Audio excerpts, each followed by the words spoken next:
All right, let's talk about how to create systems in your law practice that are going to allow it to run more smoothly and also to give you greater freedom. So the key to this is building systems, and the best practices for doing this are easy to say, but kind of trip up a lot of lawyers. But basically it boils down to, number one, whatever the key procedures are for doing work in your practice, whether it's scheduling depositions, preparing for depositions, onboarding new clients, there's a whole bunch of key procedures you have.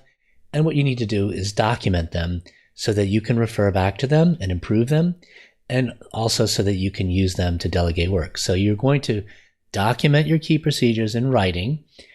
I recommend you use a proper tool for this, a tool that is dedicated to this purpose. I've already explained in another video why I think SweetProcess is the best tool for this, at least for solo and small firm lawyers, most of them.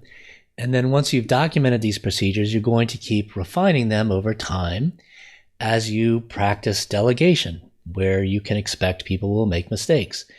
But each time they make a mistake, you're going to improve the procedure so that over time, there are fewer and fewer mistakes. So let's take a look at an example of defining your work using a tool like SweetProcess. So you can begin with the procedure like evaluating prospective clients. And here you see that we begin with an introduction. In the introduction, you want to explain why this procedure is being used, also offer any other kind of preliminary considerations that people are going to have to think about. You might even want to kind of give an overview of all the steps. But basically, this is kind of getting people oriented who are doing the task for the first time. Then you get into the steps to follow. Now here, we don't have any detail yet. We're just laying out the steps. Step one, how did the client come to be aware of us? We want to know about that. Then we have the first contact. Then we decide if the client's a good prospect. Then either we decline representation or schedule a meeting. So these are the steps. Now, if we want to drill into detail, we can see that under step 1 and 2, there are additional considerations. Those would be revealed when we get to that step in the procedure. And then we also have to define decision points. So we're either going to decline the representation in this case, or we're going to proceed to meet with the client. Reasons why we might decline the representation would be conflict of interest, obviously, or maybe they had engaged another attorney and don't have a good reason for switching. But before we meet, we can decline the representation. If we want to decline the representation, then we need to specify as precisely as possible, how do we do this? We're going to do it in an email or a letter. Here is exactly what needs to be said. So you lay this all out precisely so that somebody doing this task for the first time can do everything exactly the way you want it done. Now, if there's an alternative consideration like conflict of interest is the reason, maybe you have additional verbiage that you would include. Okay, if so, you specify that here. So basically you're laying out everything exactly the way you want it done. And even somebody who's doing this for the first time can work through this very quickly and easily without a lot of anxiety. Now, if the representation is accepted, of course, you have to schedule a meeting with the prospect. That's step 5.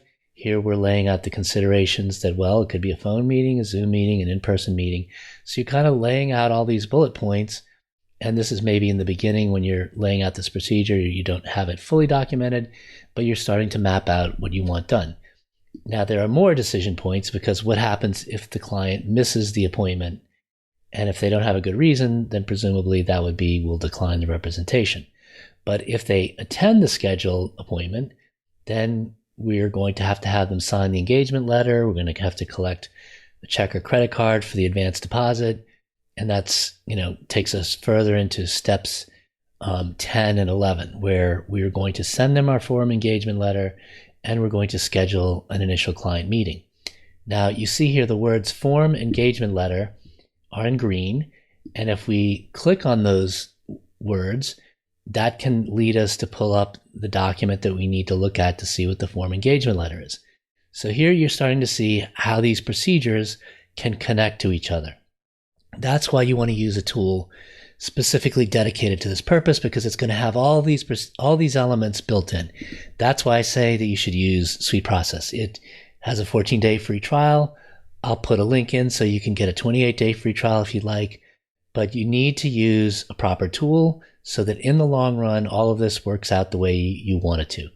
But the most important underlying thing is to remember that what you're doing is you are communicating with people how you want work to be done as precisely as possible.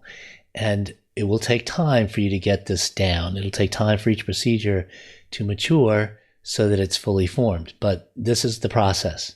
And the single biggest problem is not working on this process in the right way. So I hope that now you have a clearer understanding of how to document procedures so that your systems for running your law firm are better and so that you can have things running smoothly and take more time off from practicing law.